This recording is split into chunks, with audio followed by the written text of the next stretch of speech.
ई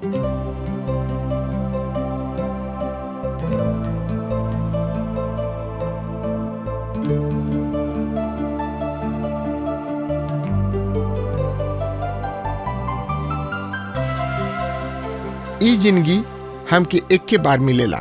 जिंदगी बहुते अनमोल हवे। अगर ए जिंदगी के जैसन जिए के चाही वैसे ही नहीं जियत तो जिंदगी नीरस हो जाई। यही खातिर TWR इंडिया जिंदगी के राह कार्यक्रम प्रस्तुत करता कि आपके परमेश्वर के रास्ता में आगे बढ़े में मदद कर सके और आप सब मस्त जिंदगी जी सकें। कृपा करके देखी सुनी जना से परमेश्वर आपकी जिंदगी का रास्ता बतावे वाला ठहरस।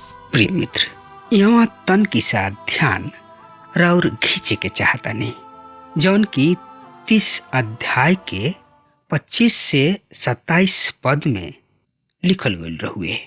हिजकिय्याह के बाबू यहूदा में मूर्ति पूजा के स्थापित कैलन, पर हिजकिय्याह यहूदा से मूर्ति पूजा के खत्म कैले।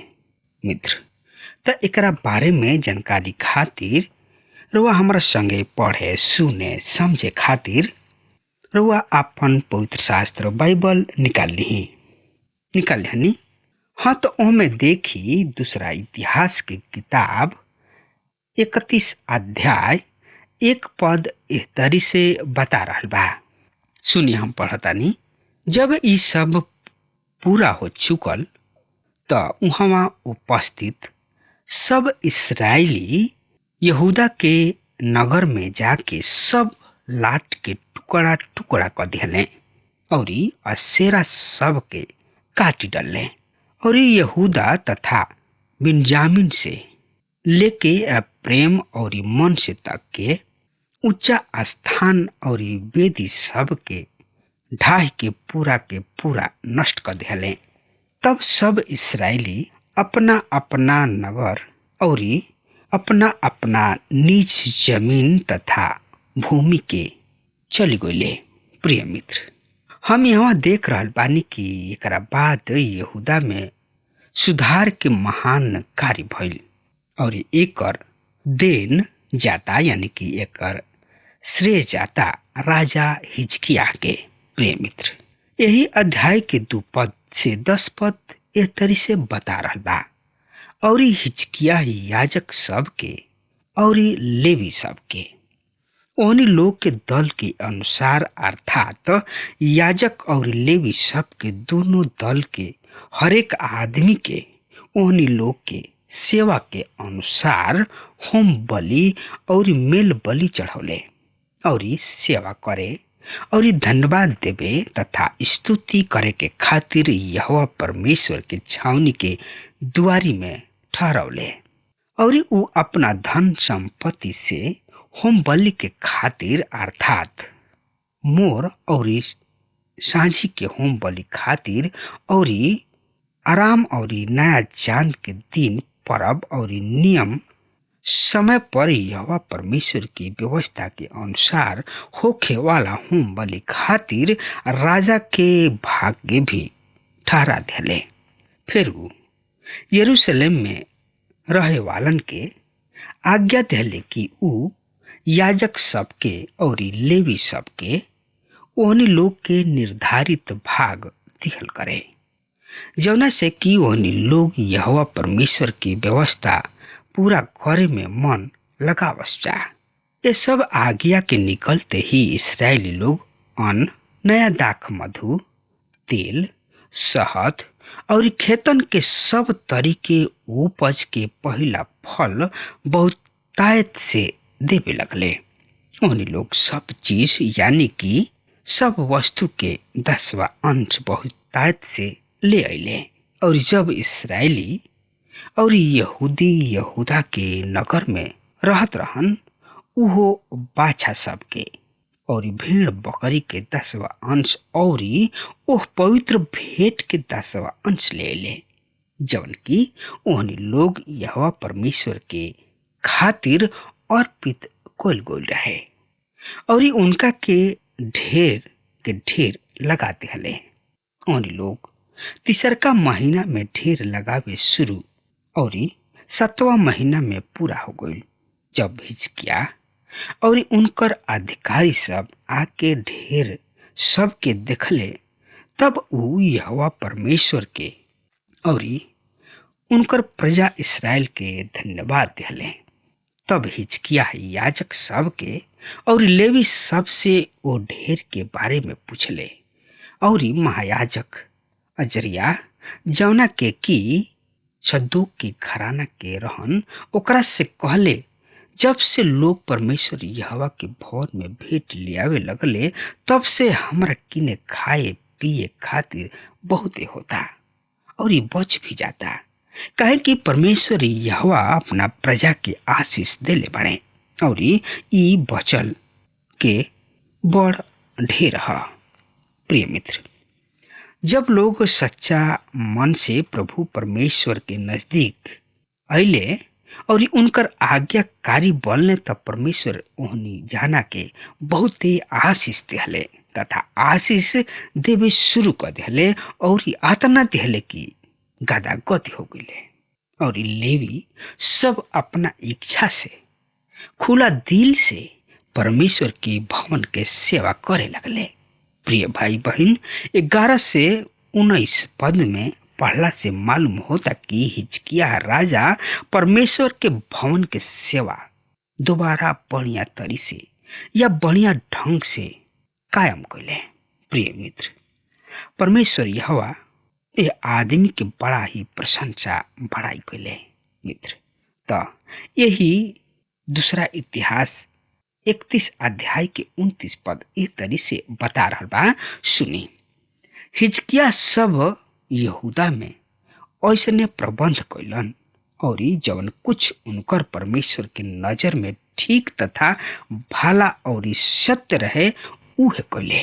प्रिय मित्र, ऊ ओह कार्य में रुचि देखौले जौन की परमेश्वर यहोवा के नजर में भला और उचित रहे और सत्य रहे। प्रिय भाई बहन, हमने के उहे कार्य में रुचि लेवे के चाहिए जौन परमेश्वर के नजर में ठीक होखे। 21 पद इस तरी से बतावता। सुनी, हम रोआ खातिर पढ़तानी। और ये अपना परमेश्वर यहोवा के खोज करत परमेश्वर के भवन में सेवा व्यवस्था और आज्ञा पालन से लागल हर काम जवन उ शुरू कैले रहन ओकरा के पूरा मन से कैलन और सफल भी भइले। प्रिय मित्र, परमेश्वर ए आदमी के बारे में गवाही देताने कि ई एगो सफल आदमी रहन। एकर कारण जवन उनका किने काम आइल ओकरा के ओ पूरा मन और दिल लगा के कैलन।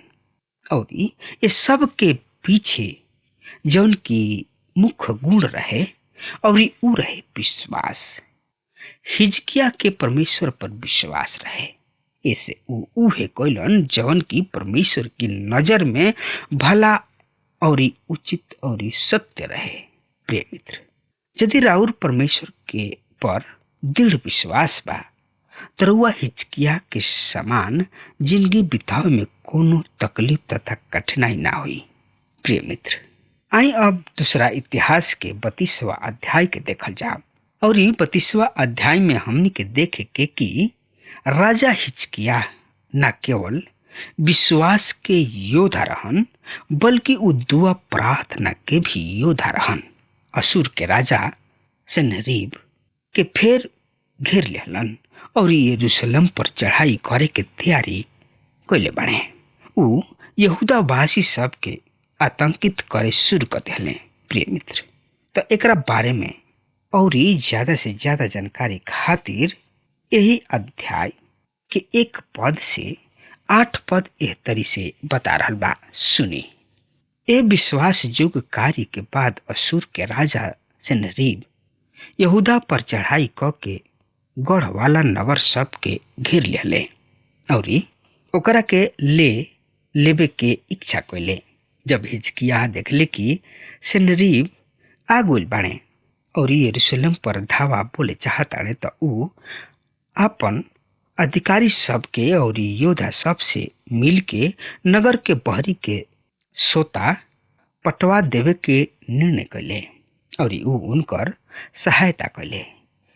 बहुत से लोग इकट्ठा होके सब झरना और ओह सोता सबके जौन की देश के बीच से बहत रहे ई कोई के पाट दहले।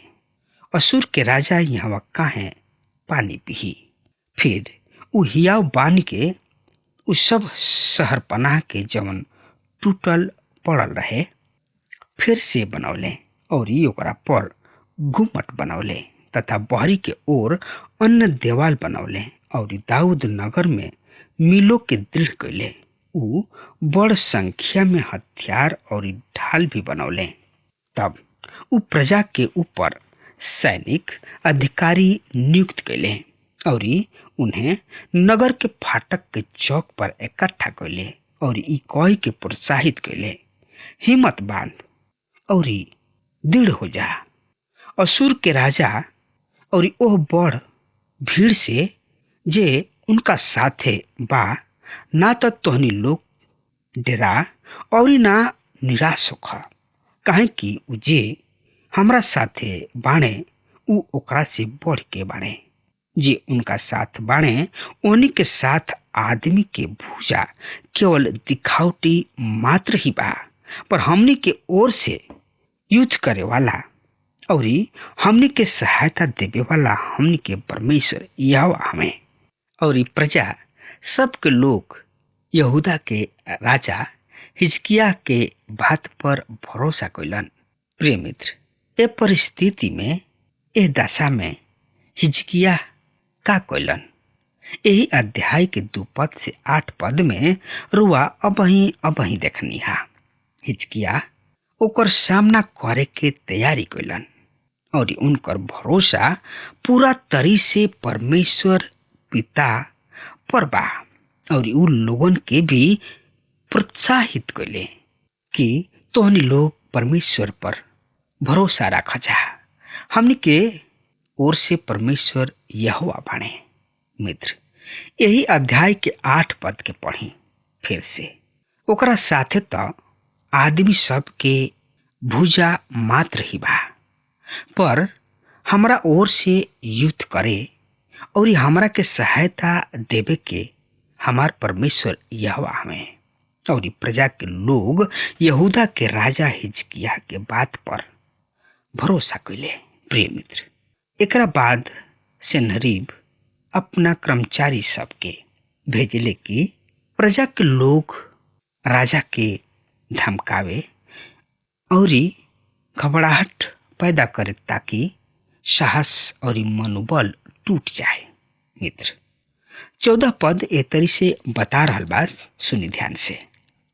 एकरा बाद अशूर के राजा सन्हेरीब जौन की अपना सब सेना के सहित लाकिस के ओर घेर ले रहन, वो अपना कर्मचारी सब के यरूशलेम में यहूदा के राजा हिजकिया और वो सब यहूदियन के पास जौन यरूशलेम में रहन ई कह के भेजले। अशूर के राजा सन्हेरीब ए तरी कहताणे कि तोहरा केकरा पर भरोसा बा कि तू घेराइल यरूशलेम में बैठल बाड़ा। का हिजकिया ई कह के कि हमार परमेश्वर यहोवा अशूर के राजा से हमार छुटकारा करी है और तोहनी लोग के भूख प्यास में मरे खातिर नैखन भरमावत। का इहे हिजकिया उनकर ऊंचा स्थान और वेदी सब के दूर के यहूदा और यरूशलेम से ई ना कहले तो उन लोग एक ही वेदी के सामने उपासना करिहा और ओकरे पर धूप जरइहा। का तोहनी लोग नहीं खजानत कि हम और हमार पूर्वज देश के सब लोग के साथ का कोइले। का देश देश के जाति सब के देवता अपना अपना देश के हमरा हाथ से बचा सके। जौन जाति सब के हमार पूर्वज नाश कर दिहले उन्हीं लोग के सब देवता में कौन ऐसन निकलल जौन की अपना लोग के हमरा हाथ से बचा सके। फिर तुहार परमेश्वर यहोवा तोहनी लोग के हमरा हाथ से कैसे बचा सकताणे। अब ए तरी हिचकिया तोहनी लोग के अब ना तो धोखा देवे पाई और ना ही भरमावे पाई, और ओकरा पर विश्वास मत कर लोग। काहे कि कोनो जाति या राज के कोनो देवता अपना प्रजा के हमरा या हमरा पूर्वजन के हाथ से ना बचा सकल। तब फिर तोहनी लोग के परमेश्वर यहोवा तोहनी लोग के हमरा हाथ से कैसे बचा पाई? प्रिय मित्र, एकरा में कोनो शक नहीं खे कि असुर के सेना बहुत ही शक्तिशाली सेना रहुए और वो अपना क्रूरता के खातिर भी बहुते बढ़ रहुए, और सही में कोनो देश अपना के उनका हाथ से ना बचा सकल, ना ही बचा पावल। पर यहाँ जीवित और समर्थी परमेश्वर के लोग पर धावा बोले के मन के बना रहल बा। हमने के देखे के कि यहूदा के जीवित और पवित्र परमेश्वर अन्य जाति सब के देवतन में का अंतर बा। मित्र 16 से 19 पद ए तरी से बता रहल बा, सुनी। फिर उनकर कर्मचारी सब परमेश्वर यहोवा और उनकर दास हिजकिया के विरोध में और भी अधिक बात कैले। उ इसराइल के परमेश्वर यहोवा के निंदा करत और उनका विरोध में बोलत ऐसन चिट्ठी भी लिखल है जौना तरी अन्य देश के जाति सब के देवता अपना लोग के हमरा हाथ से ना बचा पौले, वही तरी हिजकिया के परमेश्वर यहोवा भी अपना लोग के हमरा हाथ से बचा ना सकी। और वो एकरा के यहूदा के भाषा में जोर जोर से पुकार के यरूशलेम के ओह लोगन के जौन शहर पनाह पर रहन ई कह के सुनौले कि ऊ ओकरा के कह के धक्का दे, जौना से कि उ नगर पर कब्जा क ले। और परमेश्वर के ऐसन चर्चा कैले कि माना उ पृथ्वी पर के लोगन के देवता के समान होखस, जौन की हाथ के बनावल होखे, जैसे कि हाथ के कारीगरी होखस। प्रिय मित्र, सनरीब हिजकिया के साहस तूरे खातिर चिट्ठी लिखले। राजा के दूसरा किताब में हम एकरा के भी अधिक विस्तार से देख सकतानी जा। जब हिजकिया चिट्ठी के पढ़ले तो उ सीधा परमेश्वर के सामने गइलन और उनका से प्रार्थना कैले। कैसे सुनी? तब हिजकिया चिट्ठी के संदेश वाहकन के हाथ से लेके पढ़ले और यहोवा परमेश्वर के भवन में जाके ओकरा के यहोवा परमेश्वर के सामने फैला दिहलन।